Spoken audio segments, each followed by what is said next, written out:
पाद्योपाद्यम हस्त्योरार्घ्यम मुखे आचमनीयम सर्वांगी श्राणीयम जलम समर्पयामि। श्रीमद्भागवत महापुराणाय नमः। गन्धक्षतां समर्पयामि। गन्धद्वारां दुरादर्शां नित्यपुष्टां करीषिणीं ईश्वरीं सर्वभूतानां तामपविश्रियम् पुष्पमालां समर्पयामि। माल्यादीनि सुगन्धीनि मालत्यादीनि वैभ्रुः मया हृतानि पुष्पाणि पूजार्थं प्रतिगृह्यताम्। ओम श्रीमद्भागवत महापुराणाय नमः। ओम हिरण्यगर्भः समवर्तताग्रे भूतस्य जातपत्रे काशी सदाधार पृथ्वी दामुदे मां कस्मै देवाविकाप्यदेम। ओम हरि ओम देयं सदा परभवग्नमभीष्टदोहं तीर्थास्पदं स्यो विरञ्चनुतं शरण्यं प्रत्यादयं प्रणतपालभवाप्यपोतं वन्दे महापुरुषते चरणारविन्दं। नमोऽस्तुते व्यासविशालबुद्धे फुल्लारविन्दायतपात्रनेत्रं येन त्वया भारततैलपूर्णः प्रज्वालितो ज्ञानमया प्रदीपो। ओम तत्राभवद भगवान् व्यासपुत्रो यादृक्षयोगामत्मानो नपेक्षत् अलक्षलिंगो निजलाभिपुष्टो वृतस्य बालैरवधूतवेषा। ओम हरिः ओम सहस्रीर्घः पुरुगः सहस्राक्षः सहस्रपादः सभौमिकम् सर्वतः प्रत्वादतिष्ठदशाङ्गुलं महापुरुषै वेदकं सर्वं यदभूतं यचैवाप्यं उदामृतत्वशेषानो यदन्ये नातिरोहति। एतावानश्च महिमातो ज्ञायाश्च पूरुगः पादोस्य विश्वाभूतानि त्रिपादस्यामृतं दिभिः प्रपादूर्धौदत्पुरुगः पादोऽस्येहा भवन्पुनः ततो विभ्यङ्गक्रामत्शासनानस्तने अभि ततो विराडजायत विराजो अधिपूरुकः सजातो अतिरिसत पश्चाद भूमतो पुरम् तस्मादज्ञा सर्वभूतः सम्प्रतं प्रकदाजम् तसोस्ताश्चक्रीवागव्यानारण्य राम्याश्चजे तस्मादज्ञा सर्वभूतिरिचः सामानि जगृहे छन्दागुंसि जगिरि तस्मादजायत तस्मादस्वा अजाजन्तजे कीचोभयादतः गावो जगिरि तस्माज्जाता अजावयम् तं यज्ञं बर्हिः प्रोक्षन् पौरगं जातमकृतः तेन देवायजन्त सार्जालिकास्य जदवरुगं जदतो गतिधाय कल्पयन्ना मुखं किमस्यासीत् किं बाहो किमोरु पादा उच्यते। आरती कौन सी अभी आरती करें इसी पर ठीक है। ओम हरि ओम ओम करहु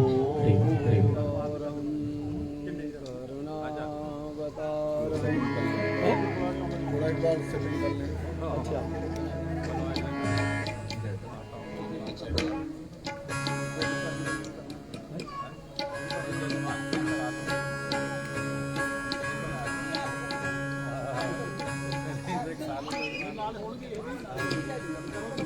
हाँ महाराज अगली बार आपका बदल करना है। हाँ मैं करा दूँ। हाँ देखो एक मिनट बेटा एक मिनट इधर से आगे इधर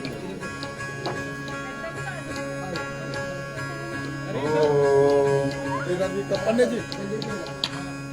पंडित जी तो ठाकुर जी का करो ठाकुर जी का ठाकुर जी का हाँ ओम हरि ओम कृष्णाय वासुदेवाय हरे परमात्मने प्रणतक्लेशनाशाय गोविन्दाय नमो नमः।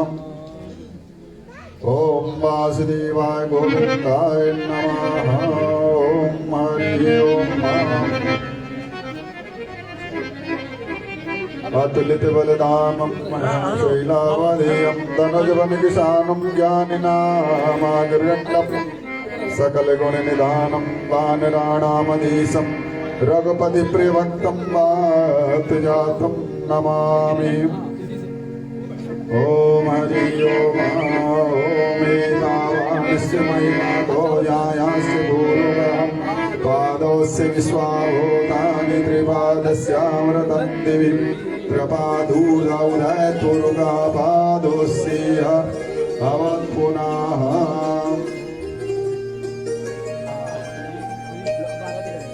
ततो विभ्वं व्यक्रामत्सासनानसने अभि ततो विराड जायत विराजो अधिपूर्वः सजातो अतिरिचत पश्चाद भूमि मतो पुरा तस्मादज्ञा सर्वभूताः सम्प्रीतं दाज्यम् वसोस्ताश्चक्रीवायव्यानारण्यग्राम्यश्च तस्मादज्ञा सर्वभूतरिचा सामानितगिरि छन्दागुंसितगिरि तस्मादस्तस्माद् जायत तस्मादस्वाय जायन्त ये केचोभयादता गावो हजगिरि तस्मात् जाता अजावयम् तं यज्ञं वारिहि प्रोक्षन् भोगञ्जातमृतं तेन देवा अयजन्त साध्याः।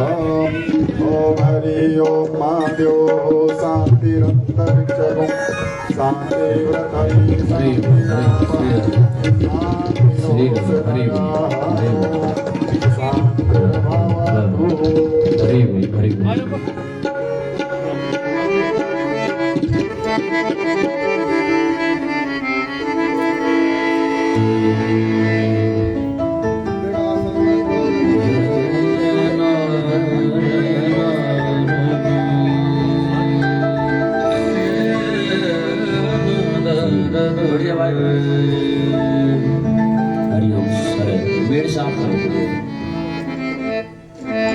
बोलो श्री वृंदावन बिहारी लाल की जय।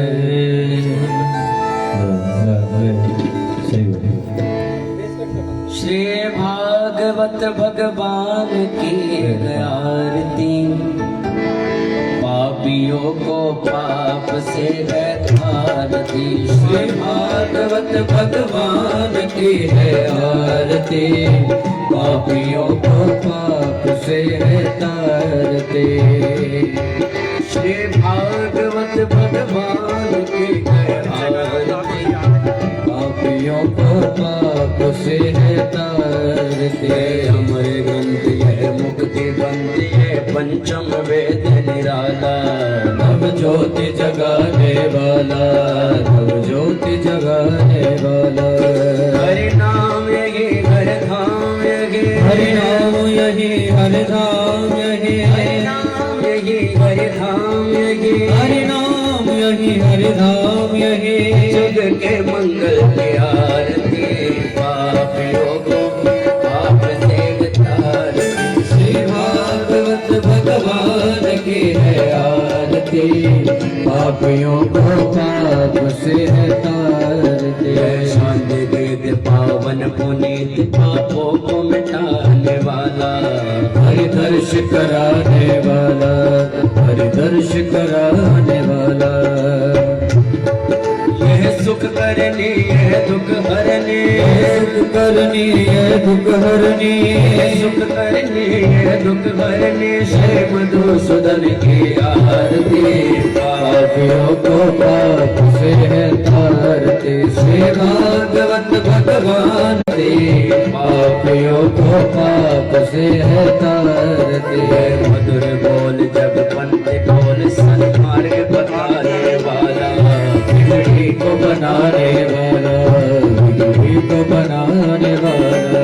श्री राम यही घनश्याम यही श्री राम यही घनश्याम यही श्री राम यही घनश्याम यही श्री राम यही घनश्याम यही की महिमा की आरती पापियों को पाप से है तारती। श्री भागवत भगवान की है आरती पापियों को पाप से है तारती पापियों भगवान की है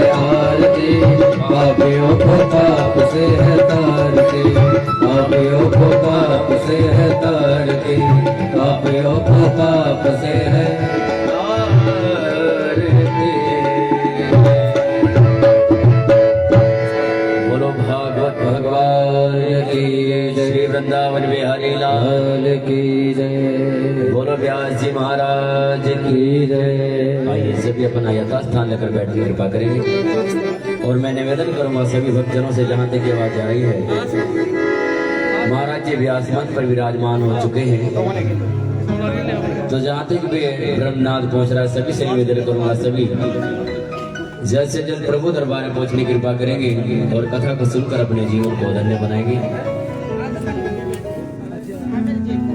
बोलो सच्चिदानंद भगवान की जय।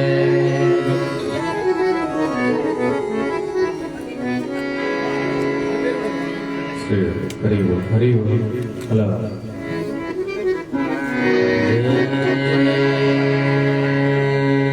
राधा माधव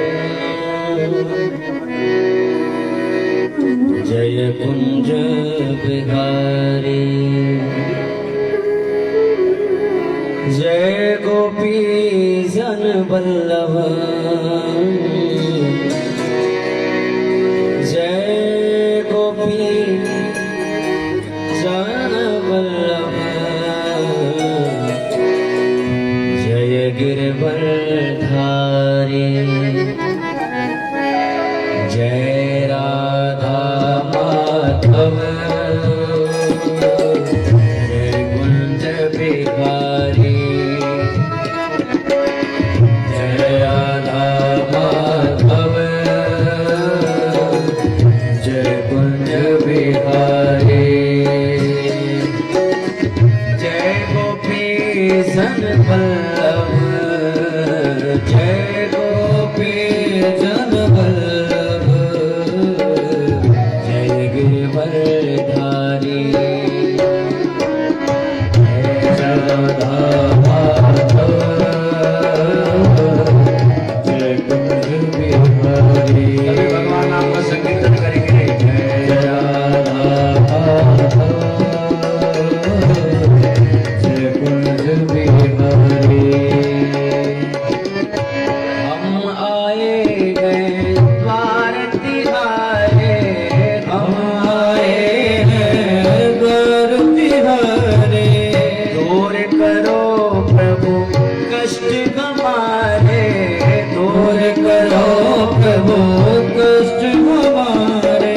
हम आए हैं तेरे द्वारे, हम आए हैं द्वार तिहारे, दूर करो प्रभु कष्ट हमारे, दूर करो प्रभु कष्ट हमारे। हम चरण बलिहारी, जाऊं चरण बलिहारी,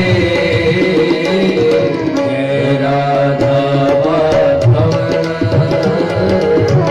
जय कुंज बिहारी, जय राधा माधव, जय कुंज बिहारी, जय राधा माधव, जय कुंज बिहारी।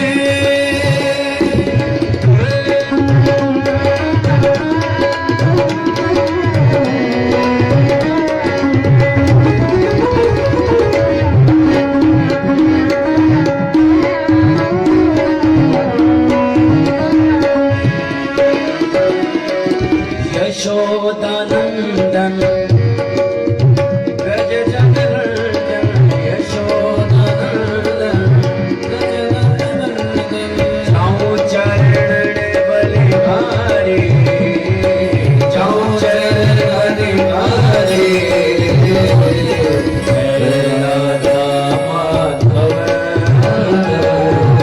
जय कुंज बिहारी, बिहारी, जय राधा माधव,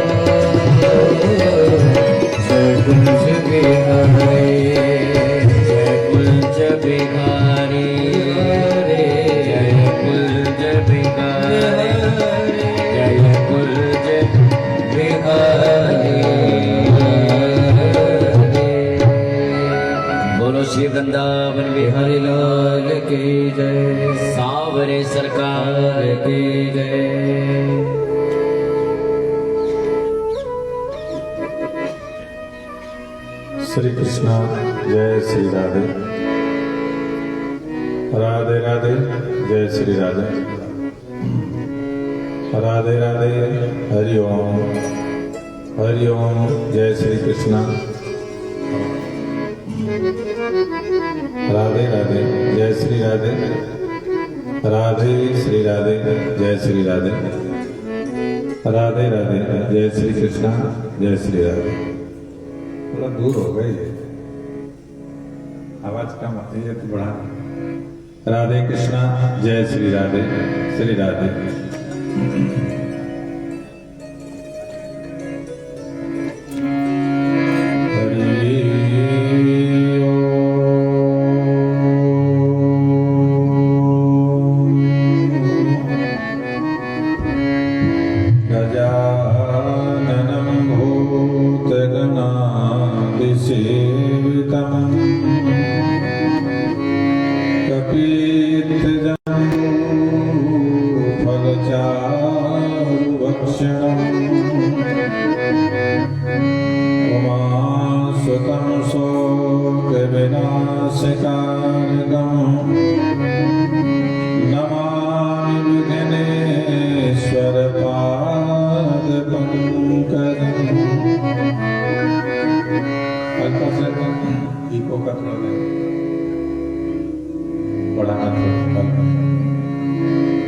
गुरुर्ब्रह्मा गुरुर्विष्णु गुरुर्देवो महेश्वरः गुरु साक्षात् परब्रह्म तस्मै श्री गुरवे नमः।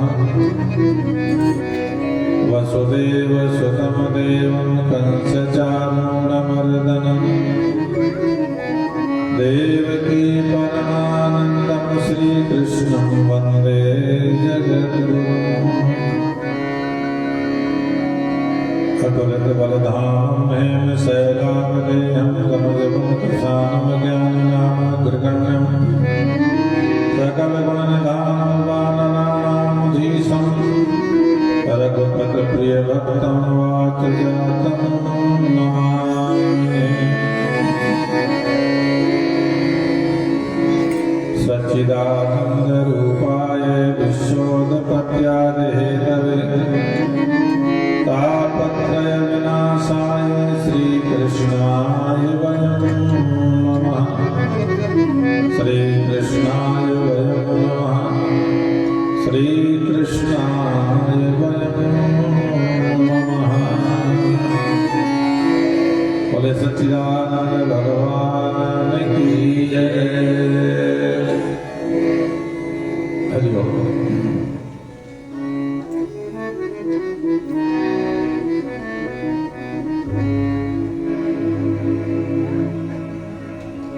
श्री राधे गोपाल भज मन श्री राधे। श्री राधे गोपाल भज मन श्री राधे। गोपाल भज मन श्री राधे। श्री राधे गोपाल भज मन श्री राधे।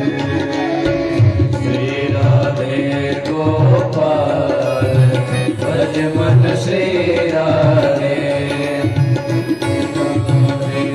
गोपाल भज मन श्री राधे। राधे श्री राधे गोपाल भज मन श्री राधे। श्री राधे गोपाल भज मन श्री राधे। श्री राधे गोपाल भज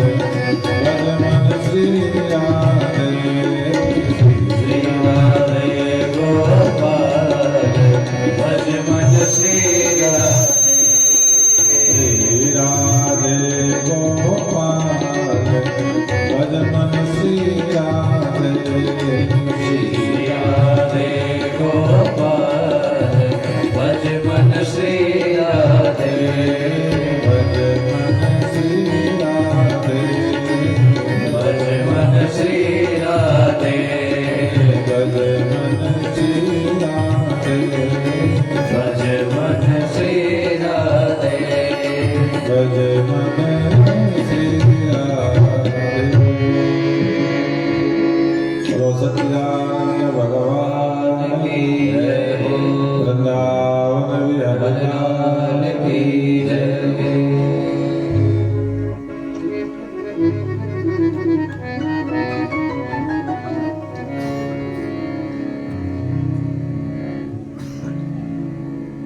आप लोगों के बैठने का क्रम बड़ा अजीब सा है।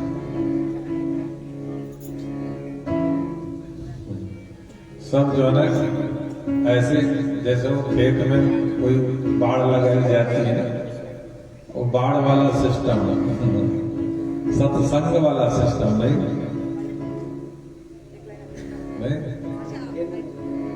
अब जैसे कितना किनारे किनारे सबकी कुर्सियां किनारे किनारे पड़ी हैं, बीच खाली पड़ा जगह में।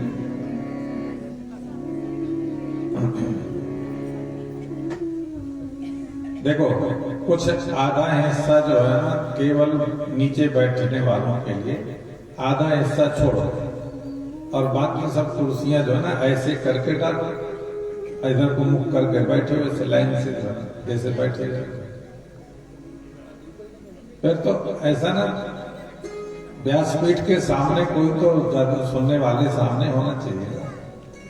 इतना दूर से वो नहीं बन पाता जाता। एक ऐसा बना लो कि बस बीच जो खाली, हाँ ऐसे ऐसे सीधे सीधे बैठो।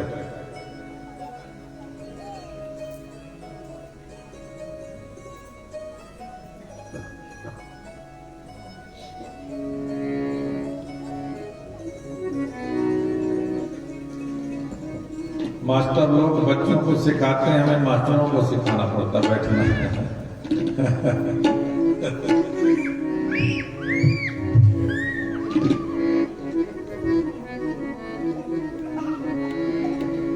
गुरुदेव प्रभु मेरे,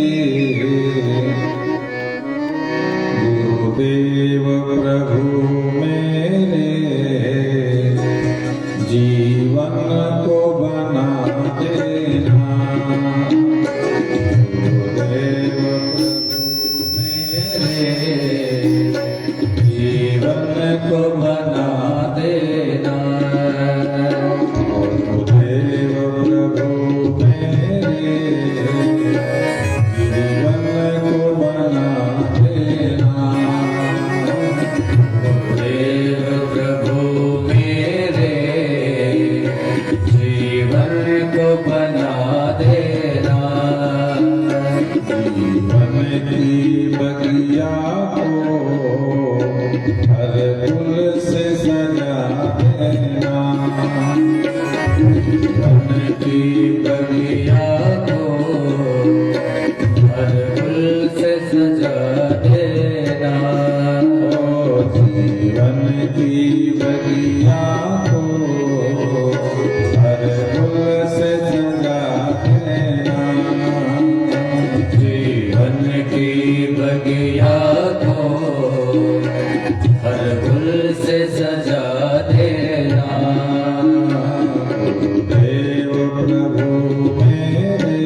हाथ में यहाँ तो लग तो ये नहीं आती आवाज में तो नहीं आती ना स्टेज पे आवाज नहीं है तो क्या करें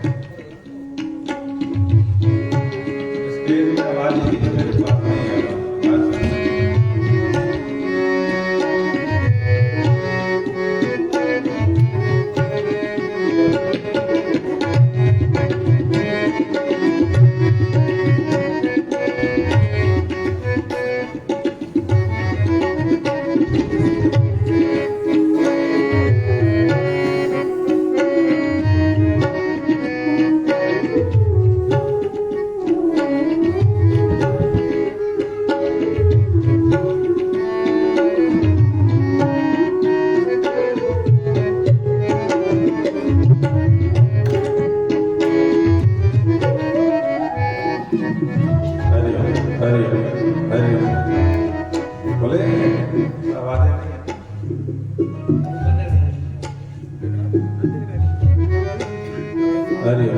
हरिओम राधे राधे जय श्री राधे हरे कृष्णा हरिओम हरिओम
जीवन बहका देना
हर कर्म मेरा दाता तेरी सेवा बन जाए।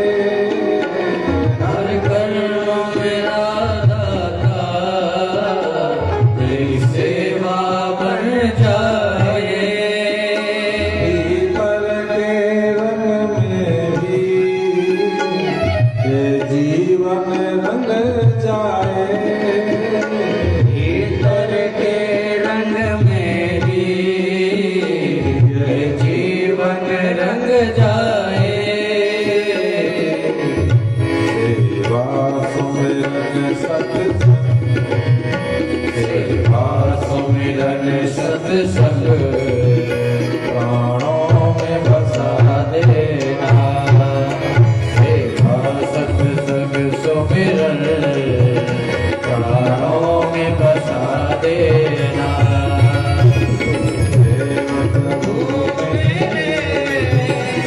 जीवन को बना देना। गुरुदेव प्रभु मेरे जीवन को बना देना।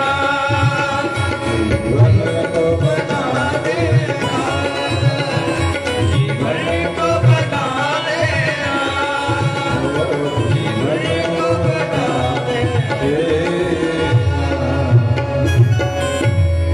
सच्चिदानंद भगवान भगवान की जय जय। सद्गुरुदेव भगवान भगवान की जय। वृंदावन बिहारी लाल की जय।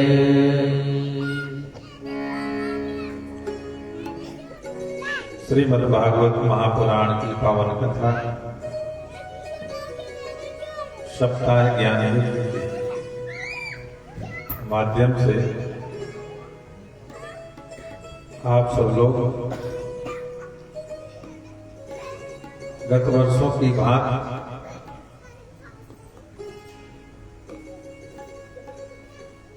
आज श्रीमद् भागवत का प्रथम दिवस भगवान के चरणों में मन वाणी को समर्पित करते हुए भगवान के दिवस पावन प्रसंग को हम श्रवण करें, स्मरण करें।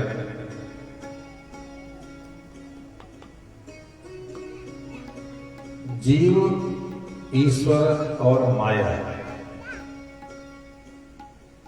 ये संसार में तीन नाम हैं: ईश्वर, जीव और माया।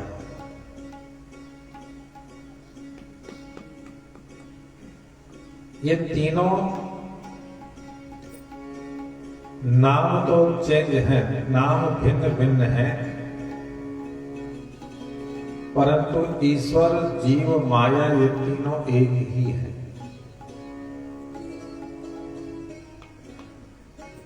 परंतु जिस तरह से कोई एक नाटक खेला जाता है और उस नाटक में अलग अलग पात्र बनते हैं, तो एक ही कलाकार स्टेज में आपने देखा होगा कि एक ही कलाकार 3-4 रोल कर लेता है और उसी कलाकार के 3 अलग अलग 4 नाम, जितने वो रोल करता है उतने ही वो अलग अलग उनके नाम हो जाते हैं, पर वो है एक। रूप अलग हो गए, नाम अलग हो गए। जब रूप धारण कर लिया फिर उसका नाम बढ़ गया, परंतु वो एक ही है। इसी तरह से एक ही परमात्मा सत्य चित्त आनंद जो ब्रह्म है, जो ईश्वर है, वो एक ही है। और उसी का ही जब कोई कार्य करना होता है, उसी को कोई अपना विशेष कार्य करना होता है, तो वो ईश्वर ही या यह कहिए कि वो सच्चिदानंद ब्रह्म परमात्मा ही ईश्वर, जीव और माया इन तीनों रूपों में उसकी उत्पत्ति होती है। क्योंकि शास्त्र कहते हैं कि एको अहम बहुश्याम, माने एक ही था, एक ने ही विचार किया, एक ने ही सोचा कि मैं अनेक हो जाऊं। एक ही ब्रह्म है, एक ही सत्य है, एक ही अविनाशी है, पर उस अविनाशी ब्रह्म के अंदर एक दिन अचानक लगा कि मैं एक से अनेक होकर के देखूं कि कैसा लगता। तो उसी ने अपनी इच्छा अनुसार अनेक रूप धारण कर लिए। वही ईश्वर हो गया, वही जीव हो गया, वही माया हो गया। अब देखिए, इसी को प्रमाण करते हैं गुरबाणी में। मैं जो कह रहा हूं आप मिलाना कि मैं अलग बोल रहा हूं या गुरबाणी अलग बोल रही है। आपे जीवे आप अमृत घट, आपे पीवन हारी, आपे ढूंढे आप ढूंढावे, आपे ढूंढन हारी, आपन खेल आप कर देखे, खेल संकोचे तब नानक एक है। वो एक ही है, उस एक ने ये सब अनेक रूप धारण किए और अपना ही खेल रच करके खुद ही देख रहा है। खेल पहले बनाया, बना करके फिर उसको देख भी रहा है, और जब देख करके पूरी तरह से तृप्त हो जाता है तो फिर आपन खेल आप कर देखे, खेल संकोचे, फिर उस खेल को क्या कर देता है? समाप्त कर देता है। अब जब खेल खत्म कर दिया तो क्या बचा? अपना अकेला बचा। इसीलिए जो इस सत्य को जीव जानता है, जो इस सत्य के साथ जुड़ता है, जो सत्य को जान लेता है, वो फिर उस परमात्मा के ही विधान पर अपने आप को स्वीकार लेता है। ये सब ईश्वर का ही खेल है, ईश्वर की रचना है, ईश्वर ही करने वाला है। करे करावे आपे आप, मानुष के कुछ नहीं हाथ। सब कुछ करने वाला एक वही परमात्मा, मनुष्य के हाथ में कुछ नहीं। हम छटपटाते रहते हैं। देखिए, छटपटाते छटपटाते आप देखते हो ना कि एक दिन वो आता है कि लोग छटपटा करके एकदम शांत होकर के बैठ जाते हैं। जैसे बहुत से लोगों के घर में आपने देखा होगा कि जैसे शादी करने की भी बड़ी सब होता है परिवार में, किसी की लड़की की है, किसी के लड़का का। कई बार वो शादी के लिए, लड़का या लड़की के लिए लोग इतना दुखी, इतना परेशान, इधर से उधर सबसे कह सुन करके लोग जो है सिफारिश लगा लगा करके थक जाते हैं। और जब देखते हैं कि अब थक गए, अब कहीं से कोई जो है ना बात सुनवाई नहीं हो रही, तो लोग थक हार करके बैठ जाते हैं कि अब जो कुछ उसे करना होगा, जब करना होगा कर लेगा। तो देखते हैं कि जब हम थक जाते हैं कर करके ना, तो उसके बाद में क्या हो जाता है, वो काम सहज में ही वो फिर हो जाता है, सहज में। ठीक है ना? अब जब वो काम सहज में हो जाता है तो हम लोग क्या कहते हैं कि देखो हमारे करने से नहीं हुआ, हम तो इतना कुछ कर करके थक गए, हमारे करने से हुआ नहीं, और भगवान ने देखो एक सेकंड में अपना काम करते हैं। इसीलिए श्रीमद् भागवत महापुराण की ये जो पावन कथा है, ये हमको ये कथा स्मरण कराती है और याद दिलाती है कि ये संसार बनाया है परमात्मा ने, परमात्मा ही संसार को चला रहा है और हम और आप इस संसार में उन्हीं के बनाए हुए कुछ पात्र हैं। उन्होंने हमको भी इस जगत में छोटा छोटा कोई एक पाठ दे रखा है, परंतु हमें करना वही पड़ता है जो वो हमसे करवाते हैं। देखो, स्टेज में कलाकार कोई भी हो, कोई भी पात्र बन करके वो अपना रोल करेगा तो वो अपने आप एक शब्द भी बोल नहीं सकता। अगर अपने आप उस लाइन से हट करके कोई भी स्टेज में बोल देगा, उसको तुरंत वहां से हटा दिया जाएगा, गलत लाइन हो गई।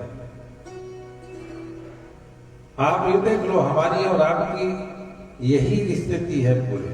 हम एक ईश्वर के रंगमंच के बनाए हुए एक कलाकार हैं और हमको जो जो रोल दे रखा है, किसी को अमीरी का, किसी को गरीबी का, किसी को पापी का, किसी का पुण्यात्मा का, सब दे रखा है व्यवस्था,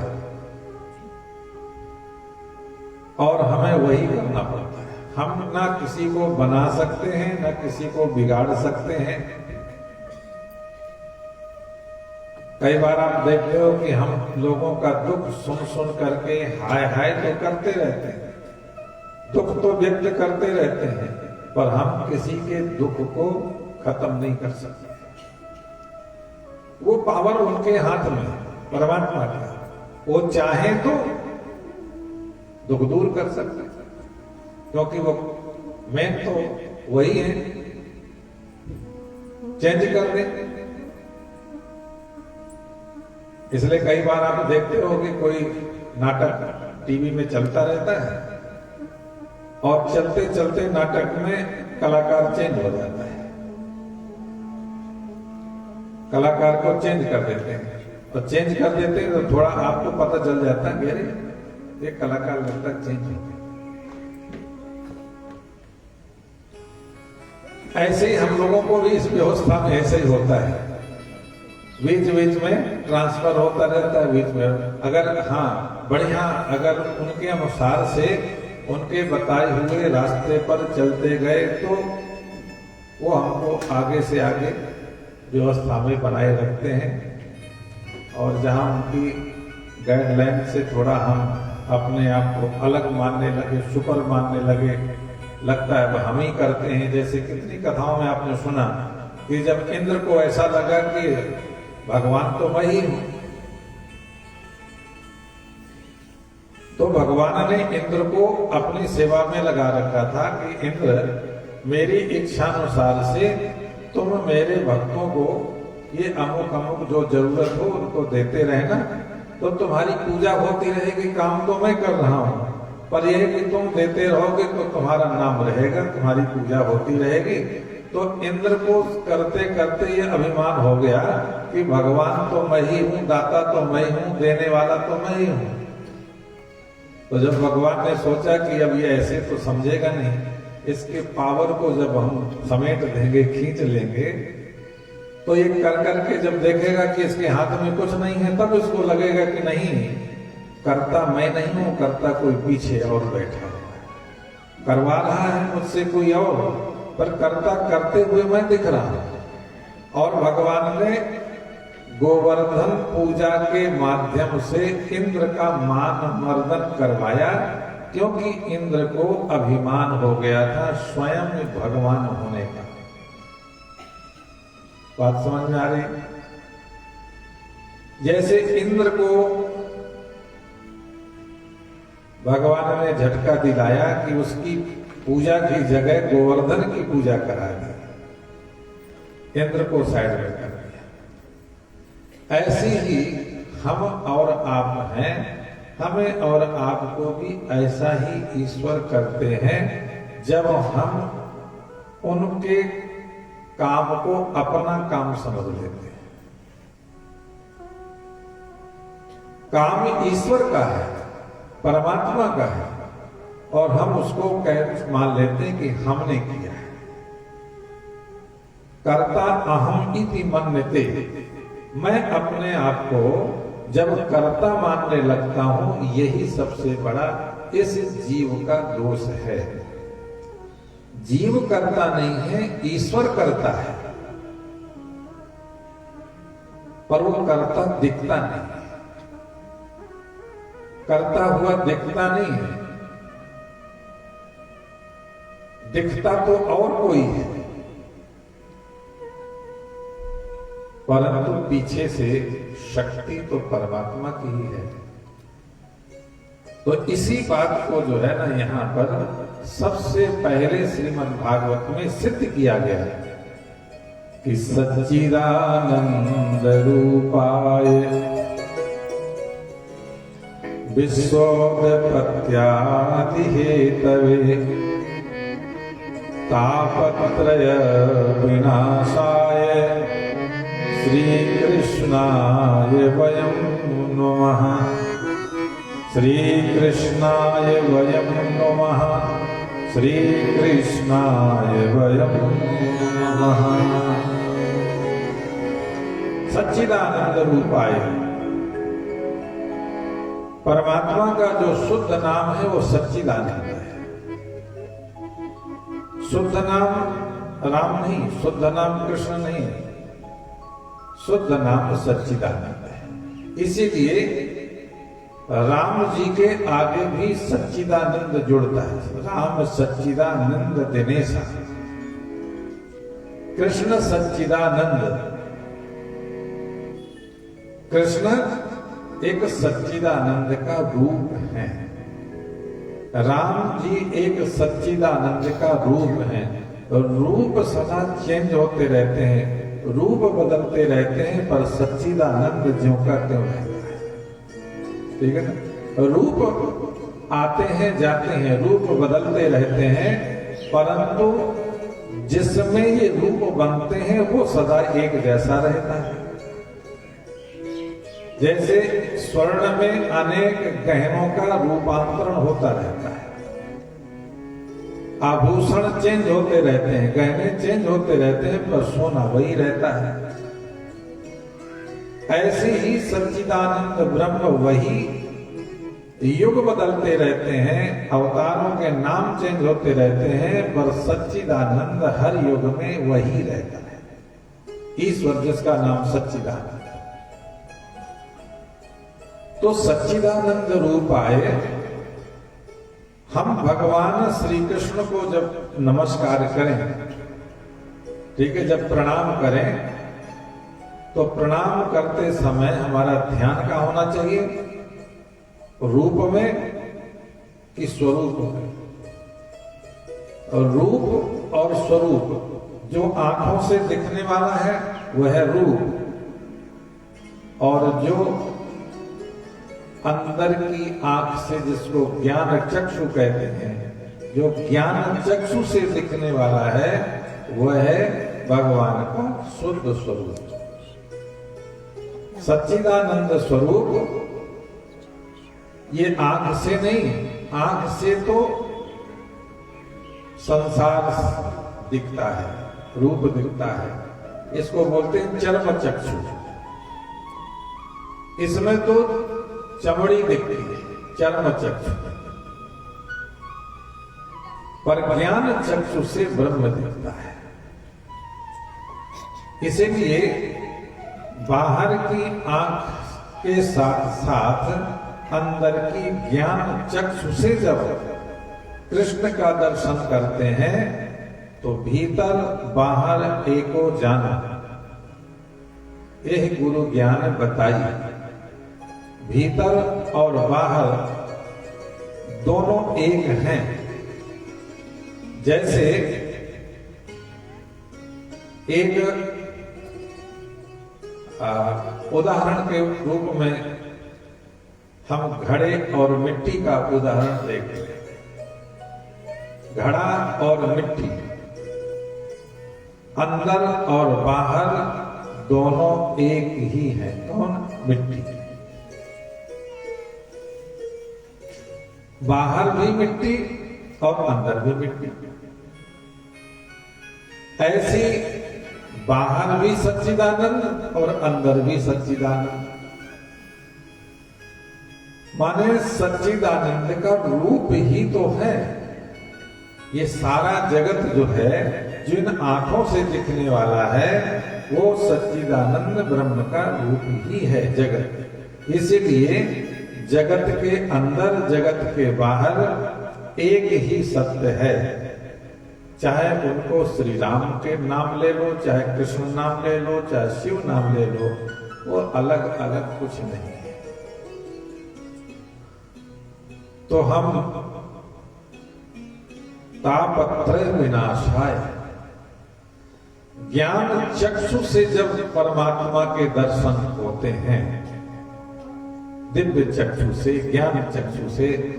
अच्छा, अर्जुन जब तक इन आंखों से कृष्ण को देखते रहे तो अर्जुन के दुख समाप्त नहीं हुए। परंतु जब भगवान श्री कृष्ण ने अर्जुन को दिव्य चक्षु दे दी, अपनी जो दिव्य चक्षु जब दी, तो जब भगवान के दिए हुए इस चक्षु से, तो भगवान कौन थे? भगवान कृष्णम वंदे जगत गुरु।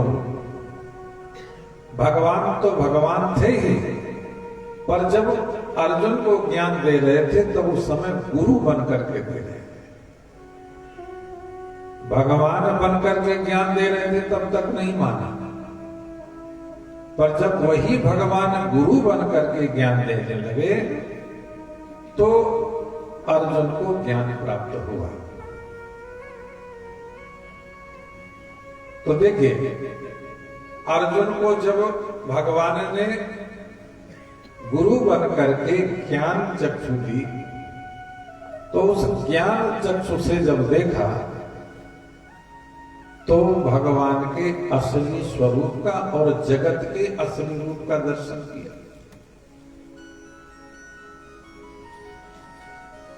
भगवान को खड़े खड़े अर्जुन देख रहा है।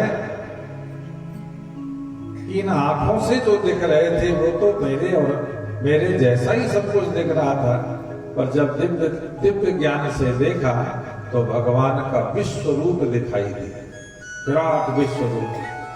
और उस विश्व रूप में सब जितने भी जीव जंतु हैं, वो सब उन्हीं के अंदर से निकल भी रहे और उसी के अंदर समा भी रहे।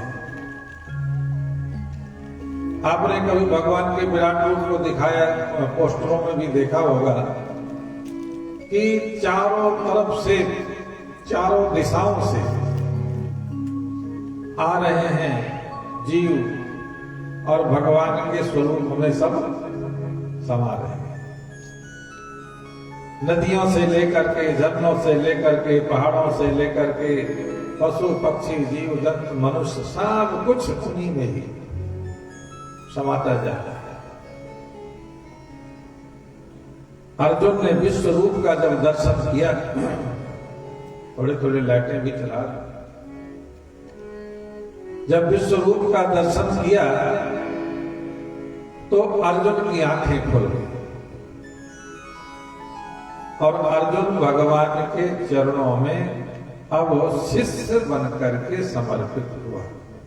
शिष्य बनकर, पहले भगवान के साथ रहता था तो सखा बन के रहता था, सखा, और कभी बराबरी में कभी किसी को ज्ञान नहीं मिलता। ज्ञान हमेशा नीचे झुक करके ही मिलता है। इसीलिए जब तक गुरुकुल परंपरा रही तब तक ज्ञान का स्तर अलग था। जैसे गुरुकुल खत्म होकर के कॉलेज व्यवस्था शुरू हुई कॉलेज व्यवस्था शुरू होते ही शिक्षा का स्तर अपने आप गिर गया। अब अध्यापक खड़े होकर के पढ़ाता है और विद्यार्थी कुर्सी मेज में बैठ करके पढ़ता है ना? तो ये जो कुर्सी मेज बराबरी जो चल गई ना, गुरु और शिष्य की जो है ना, वो जो ऊपर नीचे का क्रम था, जो मर्यादा थी, वो मर्यादा बिल्कुल जो है ना, कॉलेज व्यवस्था होते ही वो गुरु और शिष्य की मर्यादा बिल्कुल डाउन हो गई। अब जैसे गुरुकुल की से शिक्षा का स्तर जो है ना गड़बड़ हुआ, ऐसे धीरे धीरे जब आप स्कूल कॉलेज से पढ़ करके आने लगे बच्चे घर में, तो अभी शादी होती है, बहू घर में आती है, आज ही विदा होकर के आई है और आज ही उसको बराबर सोफा सेट में बिठा दिया जाता है, अरे सबके बराबर। वहीं सास बैठी है, वहीं ससुर बैठा है, वहीं बड़े बुजुर्ग बैठे और बराबरी उसको कुर्सी। अब जब इतनी बराबरी हो जाएगी तो वो सीखेगी क्या बहू घर में? फिर बाद में लोग कहते हैं क्या करें, बहू को तो कुछ आते ही नहीं, कुछ करना नहीं जानते, क्योंकि वो स्तर ही ऐसा कर दिया, वो बराबरी का मामला हो गया, कौन किसको सुने। जब थोड़ा स्तर रखा गया था ऊपर नीचे जो है ना, तो ये शिक्षा का स्तर था, मर्यादा का स्तर था, और जीवन भर लोग सीखते रहते थे।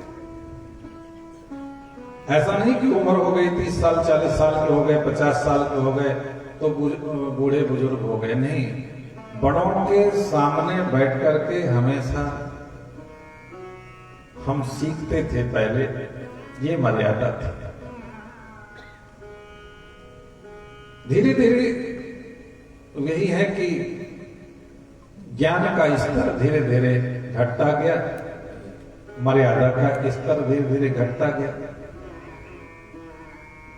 मैं कहीं गया हुआ था, अपने शिष्यों के ही उसमें था, और संयोग बस वहां कथा चल रही थी और उनके घर जैसे गया तो बहू विदा होकर के एक दिन उसी दिन आई, मैंने एक दिन पहले आई, और जहां हम लोग बैठे उनको बुलाया गया, तो जहां हम बैठे हुए बगल में सोफा सेट पड़ा, उसको भी वहीं बिठा दिया, फिर अपने सब बैठे।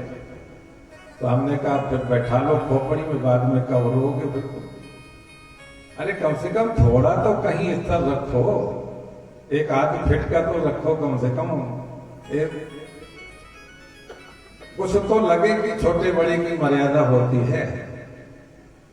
तो सीखने के लिए कुछ ना कुछ, जैसे अब हम यहाँ पर बैठे थे, व्यासपीठ क्यों थोड़ा ऊंची की गई? क्योंकि ये ज्ञान की पीठ है,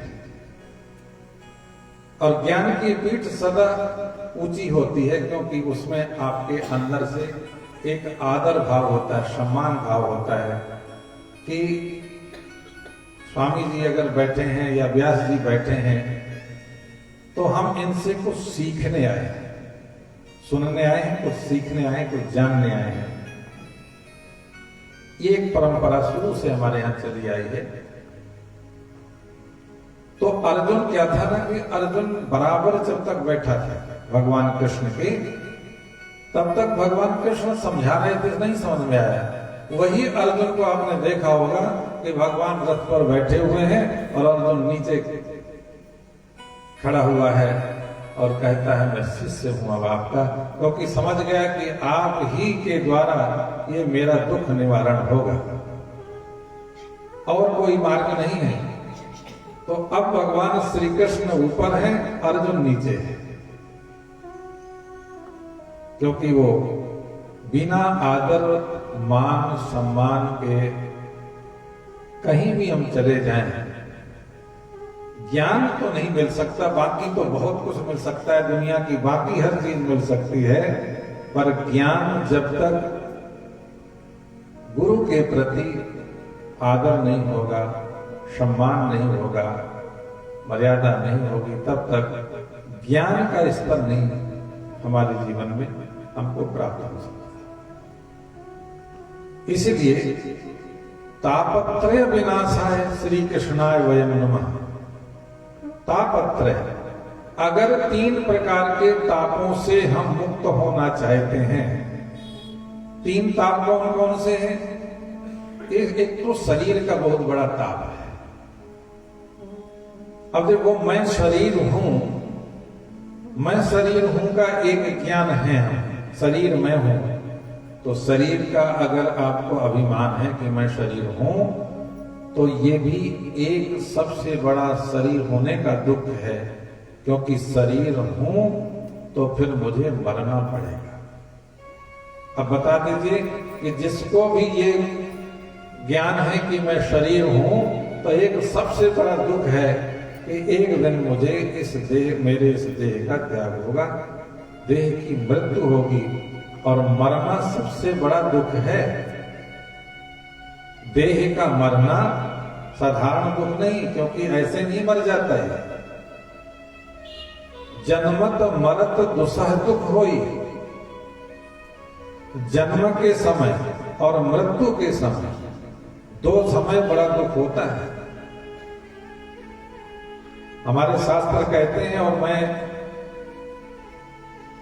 पुरुषों की बात नहीं, माताओं की बात को मैं उदाहरण दूंगा। और माताएं, क्योंकि प्रैक्टिकल जो कष्ट जिनको प्रैक्टिकल में मिलता है, जिसको कहते हैं जिसकी पैर ना फाटी बेवाई, वो का जाने पीर पर आई। जिसके पैर बेवा फटती है ना, उसी को पीड़ा पता चलती है कि पीड़ा क्या चीज होती है, जिसकी पैरों में बेवाइयां फटती हैं। तो हमारे शास्त्र कहते हैं कि ये पुरुष वर्ग जैसे हम लोग हैं, इतना उस कष्ट को नहीं समझ सकते। शास्त्र कहते हैं कि बच्चा, जब माँ अपने बच्चे को जन्म देती है,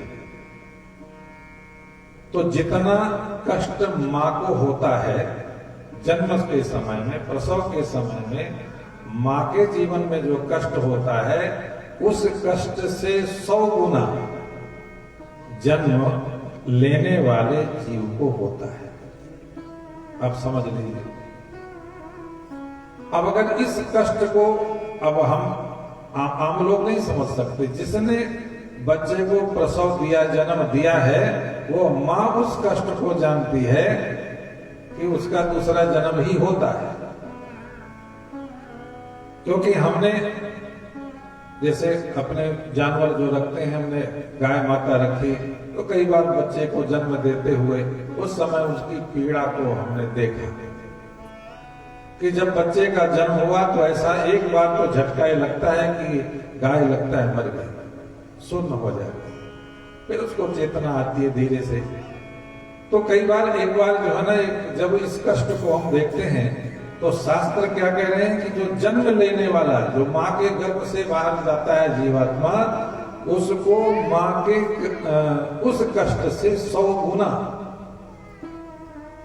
अब बताइए, इसलिए तो इसको कहा ना दुसह दुख होई। दुसह, एक दुख तो होता है जो सहन करने वाला होता है, एक दुसह दुख। ऐसे ही जब मृत्यु होती है, इस देह को छोड़ करके जब जीव जाता है बाहर, तो जन्मत मरत दुसह दुख हो।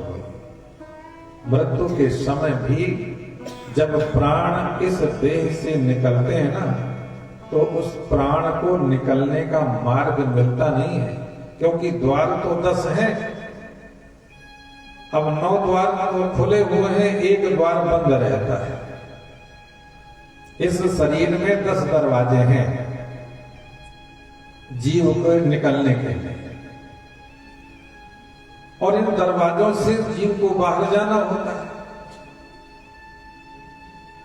द्वार बहुत छोटे हैं, सकरे हैं, और जब जीवात्मा इससे बाहर निकलता है, निकलने का जाता है, जीव का जो प्रमाण दिया है शास्त्र में, अंगूठे की बराबर दिया। अंगूठा की आकृति जीवात्मा की होती है जब ये देह के अंदर से इन इंद्रियों से बाहर जाता है द्वारों से। तो आप लोगों ने सुना भी होगा और देखा भी होगा कि कई बार किसी के प्राण आंख के मार्ग से निकलते हैं। आंख भी द्वार ही है। तो जब आंख द्वार से निकलते हैं प्राण, तो आपने देखा होगा किसी की आंख फट जाती है, माने उससे खून निकल आता है। जिस आंख से निकलते हैं वो आंख ही फट जाती है और उससे खून निकल आता है, तो आप लोग समझ जाते हो कि इसके प्राण आंख से निकले। किसी के प्राण कान से निकलते हैं तो कान से खून निकलता है। अभी हम देखिए कि वो प्राण जो है जब निकलने वाले होते हैं तो भड़बड़ाते हैं, परेशान होते हैं, किधर से निकलेंगे, क्योंकि जिधर से निकलते हैं उधर से कष्ट होता है। इसलिए योगी लोग जो है, यही योग का खेल है कि जब कोई योगी योग के माध्यम से अपने प्राण को एक ऐसे द्वार से निकालना चाहता है जो द्वार से निकलने में बड़ी सहजता होती है, और वो द्वार का नाम है दसम द्वार। दसम द्वार सीधा, ये जो उसको शास्त्रार्थ करते हैं, ये 10वां द्वार, ये आपको समझ में आएगा जब छोटा बच्चा, तुम्हारी तो खोपड़ी थोड़ी टाइट हो गई है ना, पर आपका छोटा बच्चा जो महीना का है, उस बच्चे के सर में यहां देखना 10वें द्वार में ऐसे ऐसे होता है, ऐसे ऐसे यहां जो है ये 10वां द्वार, और जब अंगुली लगाओगे तो दबता है यहां पर, वो 10वां द्वार है वो। और इस 10वें द्वार से योगी प्राणों को अपने इस योग मार्ग से निकालते हैं।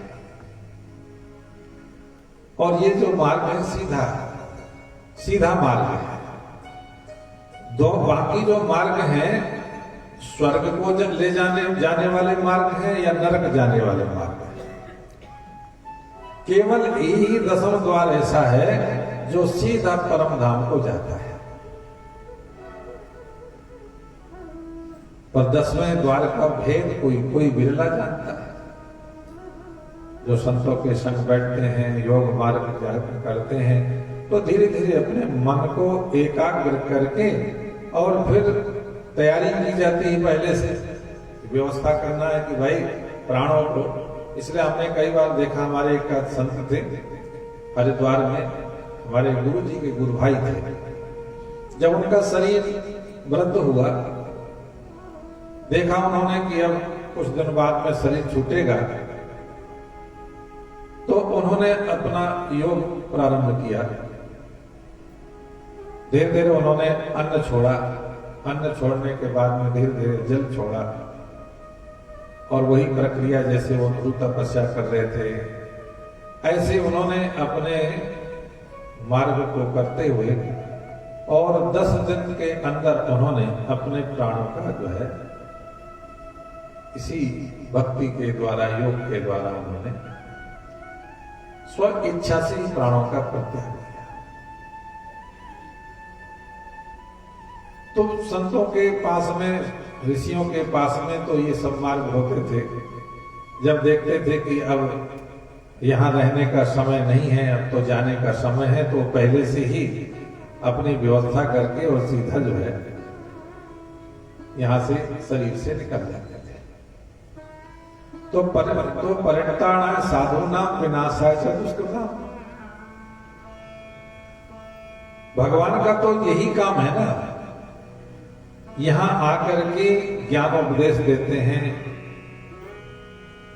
धर्म की स्थापना करते हैं, कभी गुरु बन करके, कभी अवधूत दत्तात्रेय जी बन करके आते हैं, तो कभी कपिल मुनि बन करके आते हैं, कि सांख्य ज्ञान का उपदेश देते हैं, कभी कृष्ण बन करके आते हैं ताकि जो भगवान के भक्त हैं, जिन्होंने बड़े सुंदर सपने देख रखे हैं, भगवान ऐसे हैं, भगवान ऐसे हैं, उनके साथ रहना, खेलना, खाना पीना, तो भगवान वैसा ही रूप बना करके अपने भक्तों को वो सुख भी देते हैं और परित्राणाय साधूनाम विनाशाय च दुष्कृताम, और जो इनके बनाए संसार में जो विकृतियां आ गई हैं, उन विकृतियों को भगवान फिर दूर भी करते हैं। तो तापत्रय विनाशाय, 3 प्रकार के जो ताप हैं, ये पहला ताप तो मैंने कहा दुख है, ये शरीर है, जो शरीर का एक सबसे बड़ा दुख है कि ये जन्मना और मरना, ये सबसे बड़ा दुख है। तो हमें प्रयास क्या करना है कि इस शरीर में हम आए ही ना, जो जन्मे और मरे, जो जन्म हो जिसका और जो मरे, ऐसे शरीर में रहने या आने जाने से बताइए कुछ फायदा मिला? तो शरीर में से जाना भी पड़ेगा, तो आने में भी कष्ट और जाने में भी कष्ट। तो भगवान से कोई अगर पूछता है कि प्रभु ने, भगवान भी अगर अपने भक्त से कहता है कि भक्त बताओ तुम्हें क्या चाहिए, तो मुझसे वरदान मांगो, क्या चाहते हो? तो भगवान का जो असली भक्त है ना, वो ये कहता है प्रभु मुझे और कुछ नहीं चाहिए, मुझे तो बस आपके चरणों में जगह चाहिए। अब देखो कितना बुद्धिमान है वो व्यक्ति जो कहता है मुझे आपके चरणों में जगह चाहिए। तो उसको पता है कि जब भगवान के चरणों में रहेंगे तो संसार में जाना आना नहीं पड़ेगा, है ना? अगर भगवान के चरणों से दूर हुए तो फिर तो क्या है, फिर तो संसार में आना ही पड़ेगा, तो आना भी पड़ेगा और जाना भी पड़ेगा। तो भगवान से बैठ करके आज प्रार्थना करना, प्रभु दया करो तो अभी ही कर दो, इसी जन्म में कर दो, अगले जन्म का चक्कर न पड़े। दया करो तो अभी ही कर दो,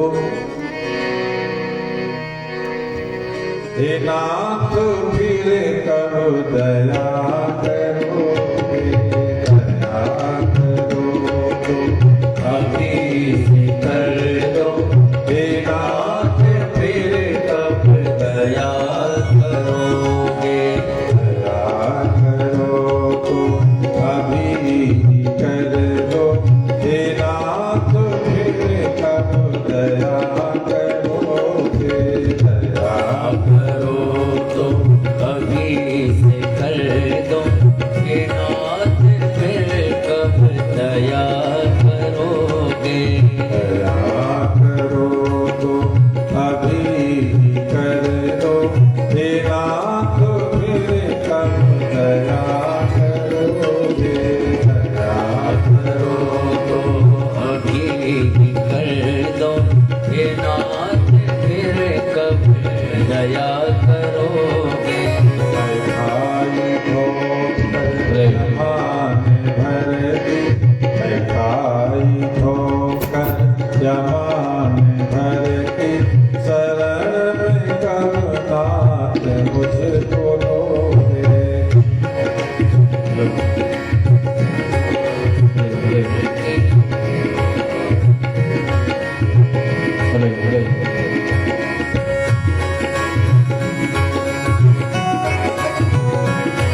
अगर तुम्हारी दया न होती।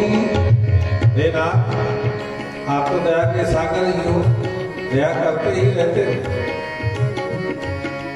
अगर तुम्हारी दया न होती, हे नाथ मेरी गुजर न होती।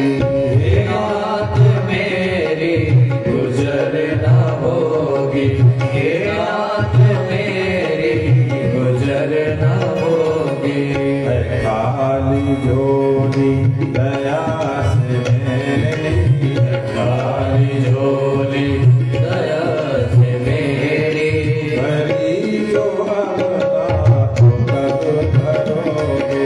भरी जो अपना तो कब भरोगे। दया करो तो अभी कर दो, देना तो फिर कब दया करो। हे नाथ फिर कब दया करोगे।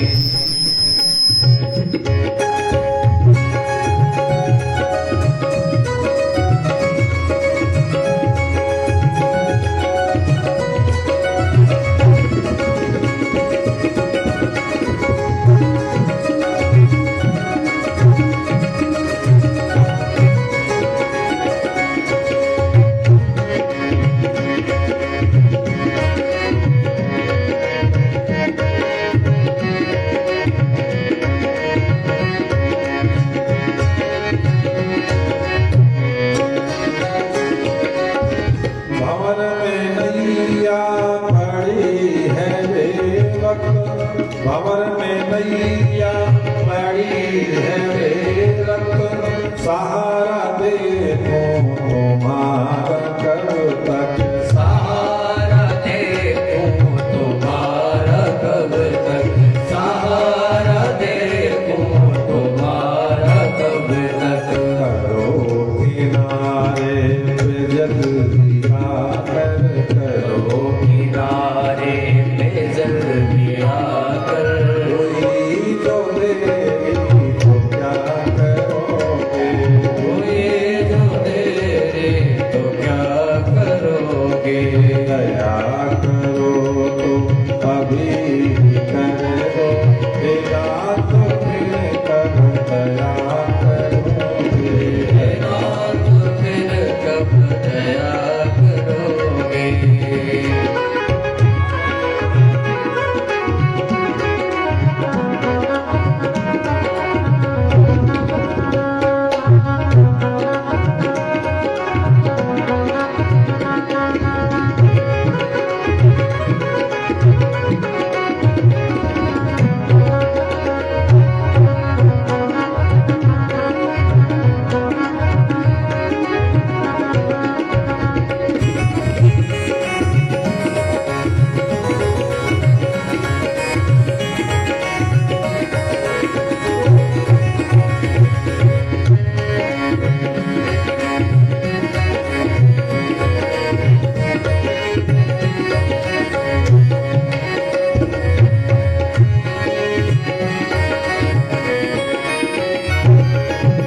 दया के सागर कहाँ से हो तुम, भक्तों के दुखड़े मिटाते हो तुम।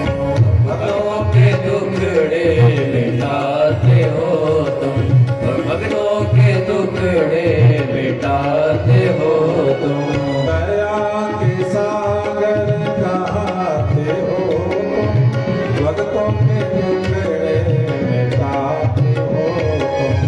भक्तों के दुखड़े मिटाते हो तुम, भक्तों के दुखड़े मिटाते हो तुम। या सबसे ज्यादा गुनाह मेरे, या सबसे ज्यादा गुनाह मेरे, जो नाथ तुम ना क्षमा करोगे। सबसे ज्यादा गुनाह मेरे, जो नाथ तुम ना क्षमा करोगे। दया करो तो अभी कर दो, हे नाथ फिर कब दया करोगे।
हंसे तुम्हारे। सुनोगे जो न सदा हमारी, तो जग में होगी हंसी तुम्हारी। तो जग में होगी हंसी तुम्हारी, तो जग में होगी हंसी तुम्हारी। हरी है भगतों की भीड़ तुमने, हरी है भगतों की भीड़ तुमने। प्रभु मेरा कष्ट करो हरोगे, प्रभु मेरा कष्ट कब हरोगे। दया करो तो अभी कर दो देना नाथ, फिर कब दया करोगे। दया करो तो अभी कर दो हे नाथ, फिर कब दया करोगे। हे नाथ फिर कब दया करोगे। हे नाथ, फिर कब दया करोगे। हे नाथ, फिर कब दया करोगे। हे नाथ, फिर कब दया दया करोगे। बोलो सच्चिदानंद भगवान की जय। तो तापत्रय विनाशाय श्री कृष्णाय वयम नमः। पहला ताप तो क्या है? शरीर। और दूसरा ताप क्या है? मन का। मन भी आप देखते हो कि हमेशा किसी न किसी बात पर दुखी होता रहता है। इस मन का तो कैसे दूर हो? तापत्रय विनाशाय, भगवान में यह शक्ति है कि हमारे तीनों तापों को नष्ट कर सकते हैं। दैहिक, दैविक, भौतिक ताप। जैसे एक शरीर का ताप है, जन्मने मरने का भी ये ताप ही है, दुख है। ये भी भगवान के ज्ञान से, ईश्वर के ज्ञान से ही ये भी ताप नष्ट हो सकता है।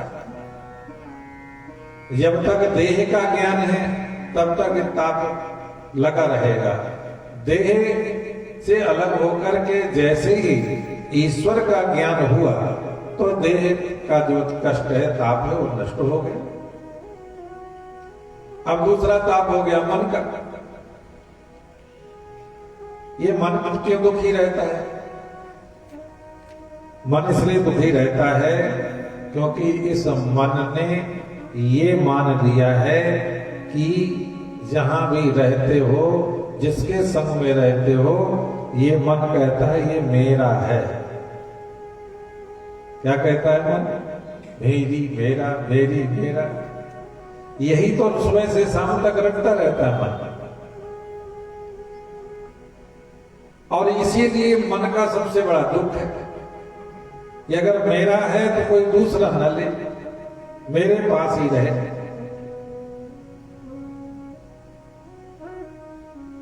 अच्छा ये बताओ, आपके पास में जो ये कागज के रुपया रहते हैं, इनको आप कभी कहते हो मेरा है?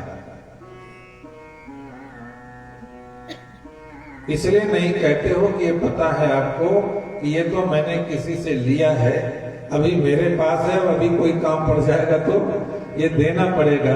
इसीलिए इस पर ज्यादा अपना अधिकार कोई नहीं जमाता, क्योंकि चलता फिरता है, पता है। परंतु इस मन में एक बात तो जम गई है कि जिस घर में तुम रहते हो, ये मन कहता है ये मेरा घर है। कहता है ना मेरा घर। अब जब मन कहता है मेरा घर है, और अगर ये मन को ये पता चल जाए कि ये घर तो तुमसे कोई छीन रहा है, तो मन को कष्ट होता है कि नहीं होता? अगर कोई छीनने लगे तो कष्ट होता है। और अगर इस मन को ये समझ में आ जाए कि जिस घर में तुम रहते हो ये घर किसी का दिया हुआ है, तुम्हें रहने की व्यवस्था दी गई है, तुम्हें कुछ दिन रहना है और उसके बाद में दूसरी व्यवस्था हो जाएगी, तो फिर इसको छोड़ना भी है, ये मेरा नहीं है। अगर ये पक्का विश्वास हो जाए इस मन को, तो फिर मन को ये दुख खत्म हो जाएगा कि ये घर एक दिन मन में जहां ये शब्द जुड़ा हुआ है ये मेरा है, बस यही दुख का कारण है। तो ये घर मेरा है कि किसी और का है, ये मन को समझाना पड़ेगा पहले। मैं नहीं, मेरा नहीं, ये तन किसी का है दिया, और जो भी मेरे पास है वो धन किसी का है दिया। अच्छा ये बताओ, जब हम आए थे इस संसार में सबसे पहले, तो वहां से जब गर्भ से बाहर निकले तो कितने नोट लेकर के आए थे? वहां से आए थे लेके, गड्डी अड्डी लेके आए थे। अच्छा, गर्भ से बाहर जब आए थे तो अकेले आए थे कि सब पत्नी पति, कोई पति लेके आए, कोई पत्नी लेके आए, कोई बेटा बेटी लेके आए? हरिओम, आए लेके अकेले? अच्छा, तो जो आपको मिला यही तो मिला सब कुछ, तो फिर आपका है कि किसी और का है? क्योंकि यहां तो आपको सब कुछ जमा जमाया मिला है ना, इसका मतलब ये आपका नहीं है। आप तो अकेले आए थे। तो ये बताओ, अगर आपको अकेले जाना पड़ा तो क्यों दुखी हो रहे हैं? क्योंकि आपको ये पता होना चाहिए कि आप जब यहाँ आए थे तो बिल्कुल अकेले आए थे। जो कुछ भी यहाँ पर हमको मिला वो किसी और का है, और जो किसी और का होता है वो हमारा थोड़ी है, उस पर हमारा अधिकार थोड़ी है। अब हम एक हफ्ते के लिए यहाँ पर आए हैं और मंदिर में रुके हैं और हम कहने लगे ये मंदिर मेरा है, तो बताइए, अधिकार जमा के बैठे मेरा है,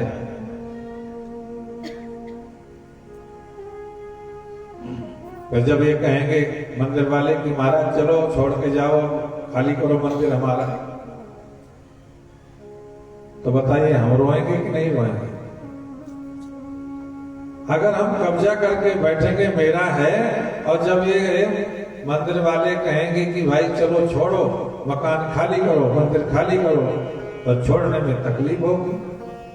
और अगर हम यहाँ 7 दिन के लिए मेहमान बनकर के आए हैं, ठीक है ना, कि हमें तो मेहमान है, 7 दिन रहना है, भगवान की कथा करनी है, और जैसे ही 17 तारीख को कथा समापन, तो अपना झोला उठा के पहले से ही, किसी को कहना ना पड़े कि महाराज चलो विदाई करके आए, तो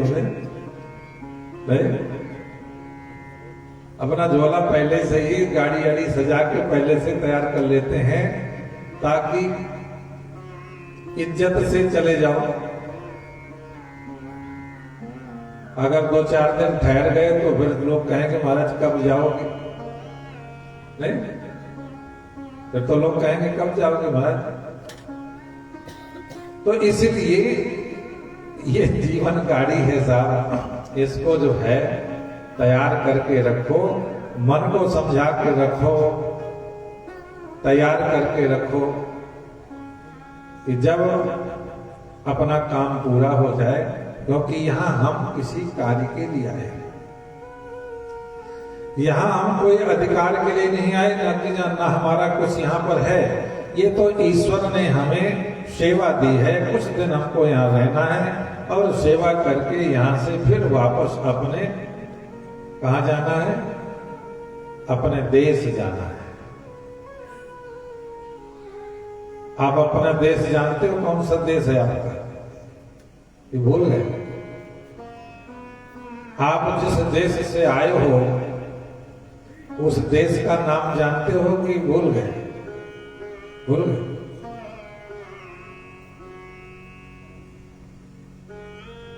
आपका आपके जो देश का जो नाम है वह है सच्चिदानंद धाम।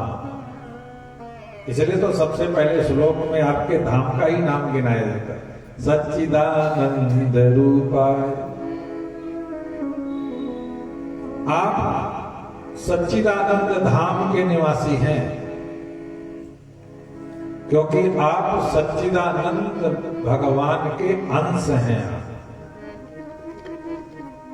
आपका रहने का जो स्थान है वो सच्चित आनंद धाम।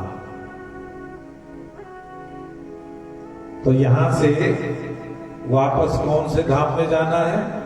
अपने सच्चिदानंद धाम में जाना है। अब देखो, मैं यहां से गली से निकल के आ रहा था तो रास्ते में एक भवन बना हुआ है, उसका नाम है आनंदपुर भवन। आपके ही मोहल्ले में क्या नाम है? आनंदपुर। माने ये आनंद क्या? सतचित आनंद, सच्चिदानंद, उसी का नाम है आनंद। भगवान का एक नाम, जैसे एक नाम ले लिया आनंद, हम कह रहे हैं तीनों सतचित आनंद, ठीक है ना? तो सतचित आनंद माने सच्चिदानंद। तो इसलिए वो नाम लिख दिया गया कि आनंदपुर भवन। माने इस भवन में कहां जाने की व्यवस्था बताई जाती है? अपने सतचित आनंद धाम।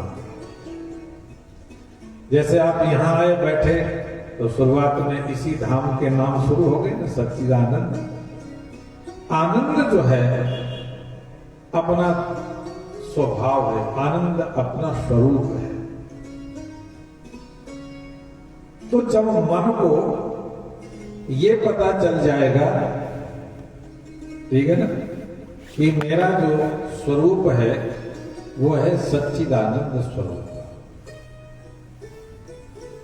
ये मेरा शरीर, ये जो ये देह है ना, ये इससे मेरा संबंध नहीं है। इसलिए मन ही मनुष्याणाम कारणम बंध मोक्षयो। भगवान कृष्ण गीता में कहते हैं ये जो मन है ना, यही बंधन और मुक्ति का कारण है। अगर इस शरीर ने संबंध बना लिया, अधिकार बना लिया इस संसार और शरीर से, तो यही इसका बंधन है। और अगर इस मन का संबंध सच्चिदानंद ब्रह्म से हो गया तो यही इसकी मुक्ति है। तो मुक्ति और बंधन किसका है? मन का। सुख दुख किसका है? मन का। अच्छा, मन मर जाए तो सुख दुख खत्म हो जाए। मन अगर मर जाए, तुम जीवित रहो और मन मर जाए तो कैसा रहे? बताओ। अगर मन आपका मर जाए तो आपका काम चलता रहेगा कि नहीं चलेगा? अच्छा ये बताओ, रात में तुम्हारा मन मर जाता है, जब गहरी नींद में होते हो तब मन मर जाता है, रोज मर जाता है, मर जाता है। स्वप्न में मन नहीं मरता, स्वप्न अवस्था में मन मरता नहीं, मन जागता रहता है। स्वप्न अवस्था में बाकी इंद्रियां सो जाती हैं पर मन जागता है, ठीक है ना? पर सुषुप्ति अवस्था में मन मर जाता है। तो फिर भी तो गाड़ी चलती रहती है आपकी कि नहीं चलती? तभी तो संत महात्मा लोग कहते हैं कि अगर संसार में बढ़िया ढंग से जीना है तो इस मन को मार लो। बस मन मर गया तो समझो आप जीते जी मुक्त हो गए। अब मन कहां मरेगा? ये जो मन है ना, ये ऐसे ही इधर उधर नहीं मरेगा। ये मन जैसे ही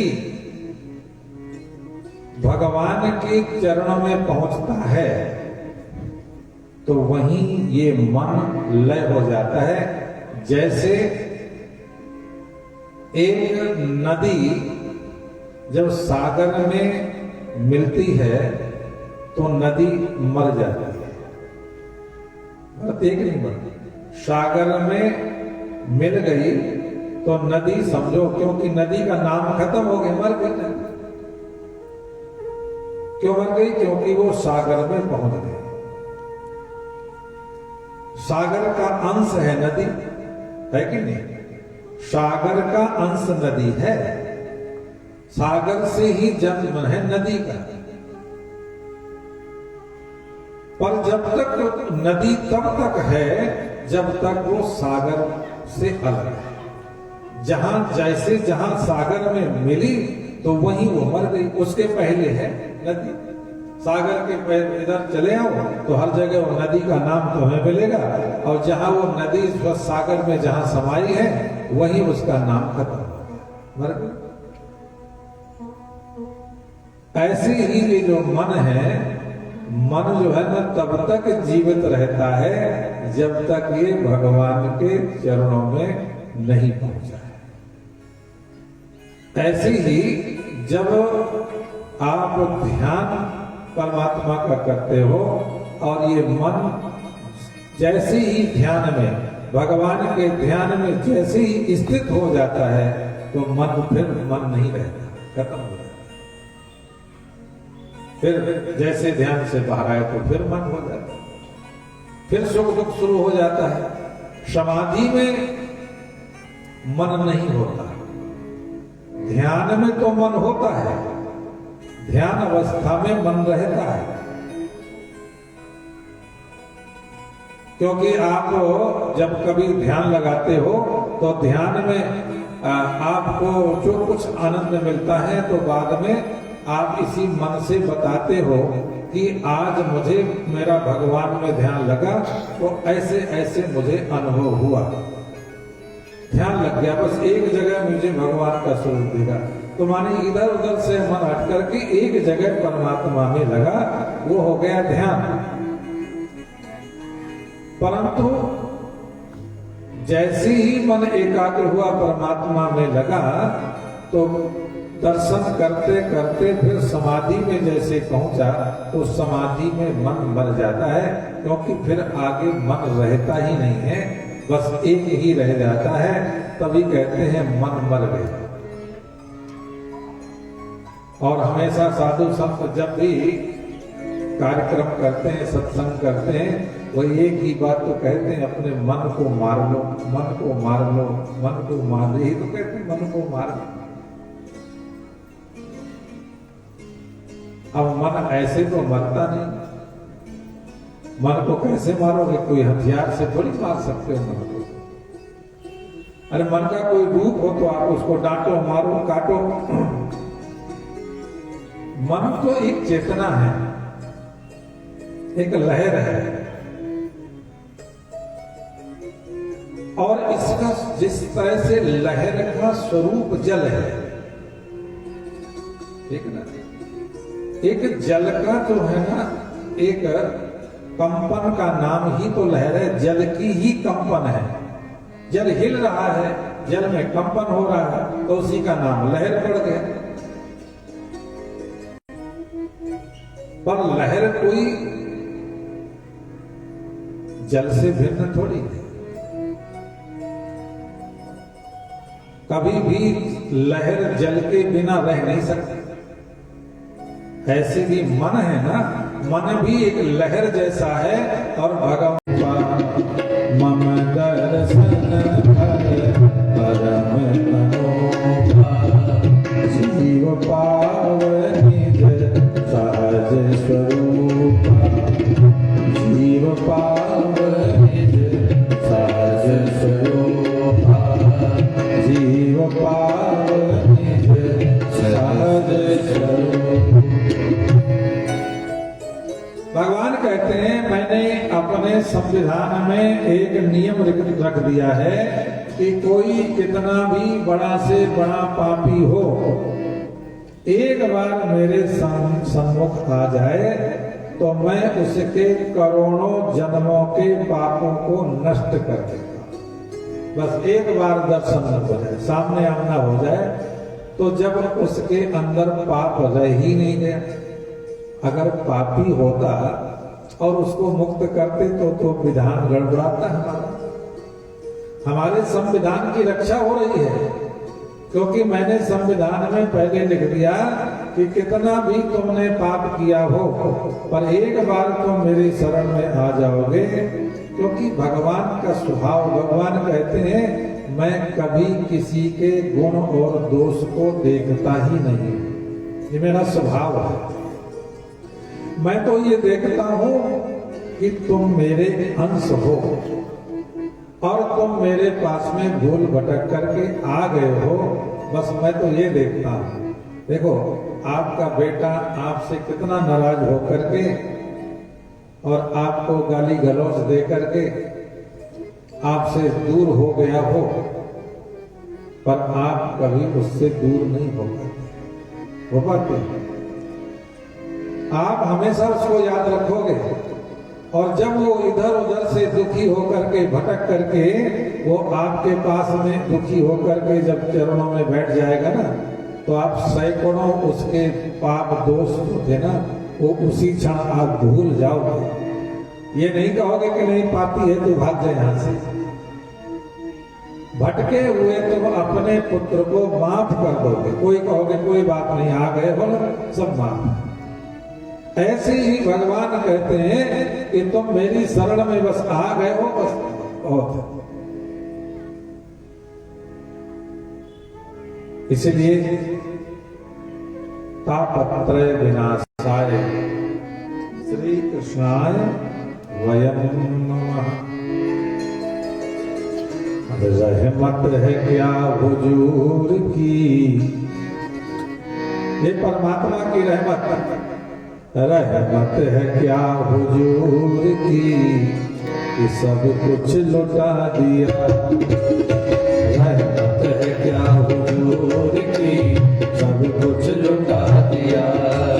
ओ रहमत है क्या हुजूर की, सब कुछ लुटा दिया। रहमत है क्या हुजूर की, सब कुछ लुटा दिया। कैसा लुटा दिया? खुद से मिला दिया, खुदा से मिला दिया। खुद से मिला दिया, खुदा से मिला दिया। रहमत है क्या हुजूर की, सब कुछ लुटा दिया। रहमत है क्या हुजूर की, सब कुछ लुटा दिया।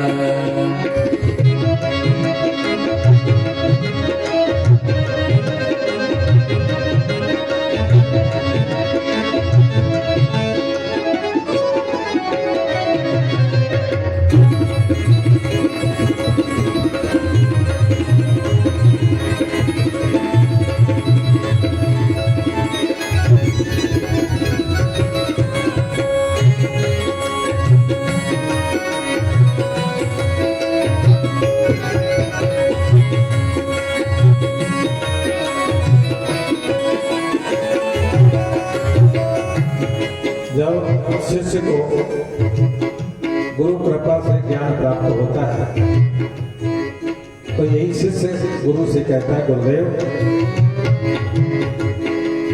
आंखों में कहीं रोशनी का नाम तक न था। आंखों में कहीं रोशनी का नाम तक न था। आंखों में कहीं रोशनी का नाम तक न था। आंखों में रोशनी का नाम तक न था।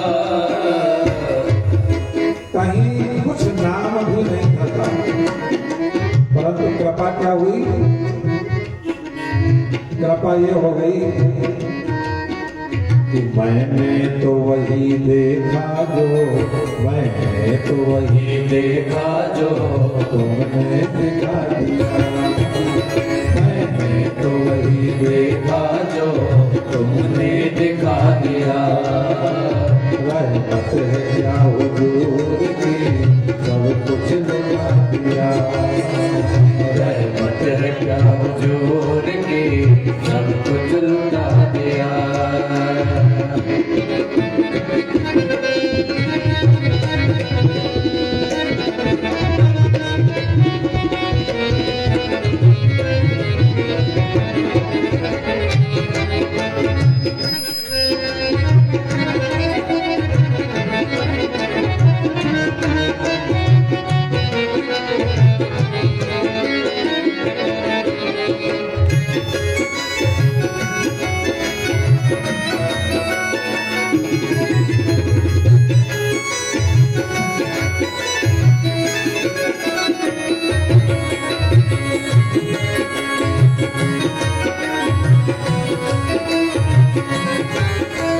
जन्मों से एक तड़प थी खुद को तो देख लो। जन्मों से एक तड़प थी खुद को तो देख लो। भाई दुनिया को तो देखा, पता नहीं इसका क्या बिगड़ा हुआ है। हरि ओम।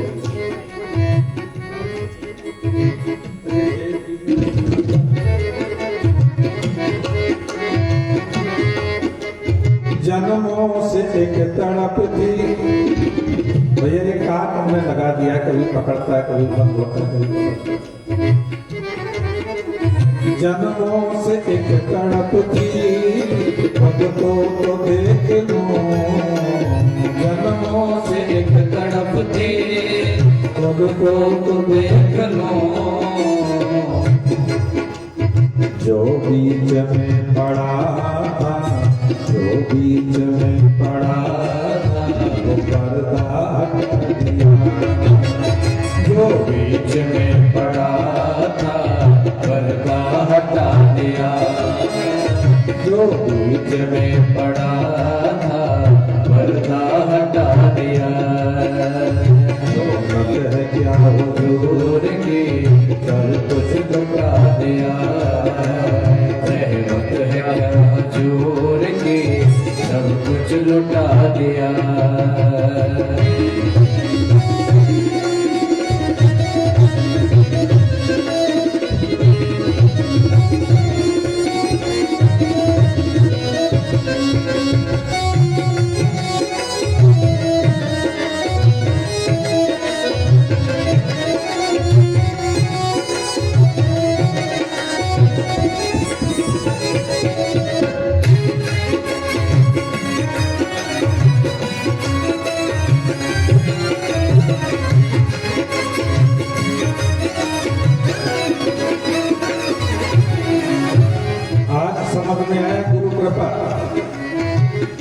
शिष्य को जब उस परम तत्व का ज्ञान होता है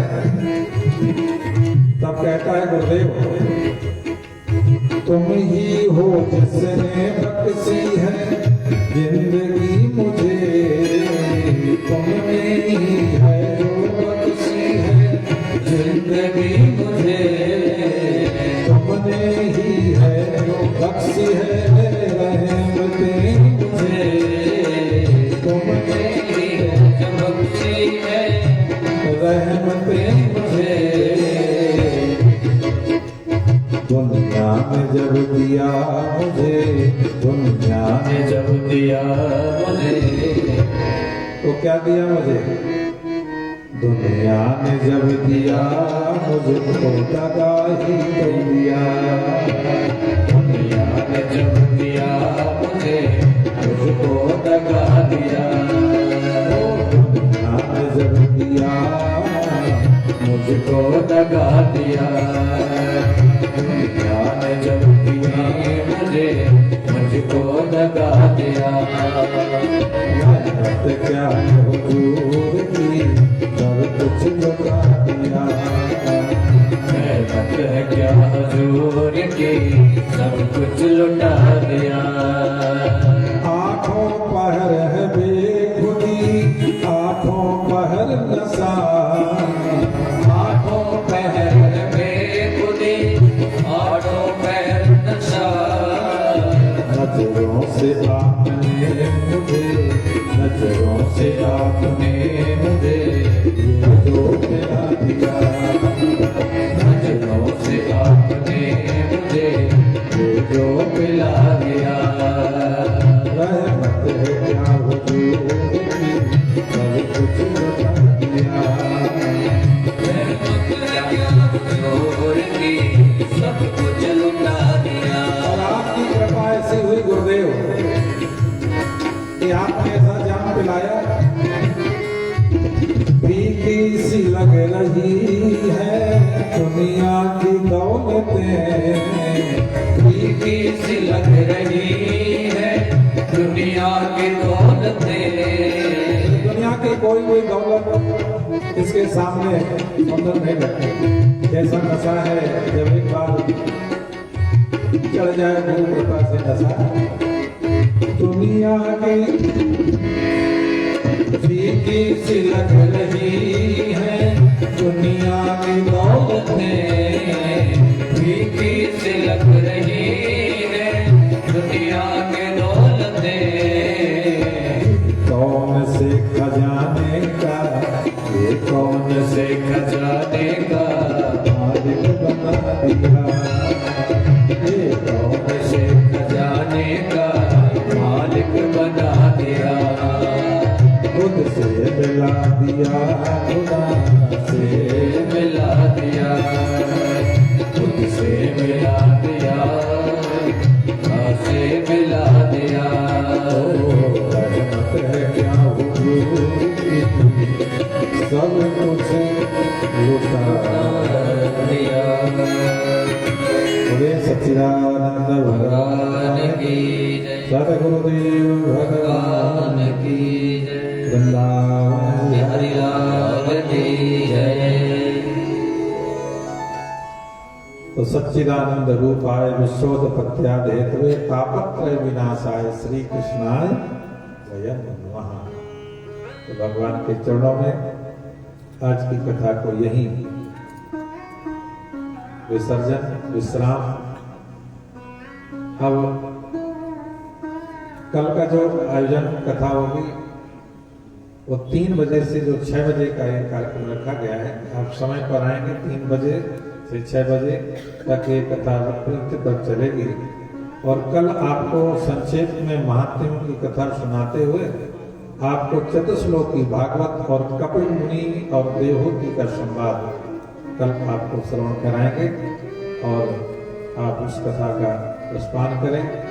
ये कार्यक्रम इस बार बहुत दिनों बाद ये दिन में रखा गया है, नहीं तो ज्यादातर रात्रि में ही कार्यक्रम होता था।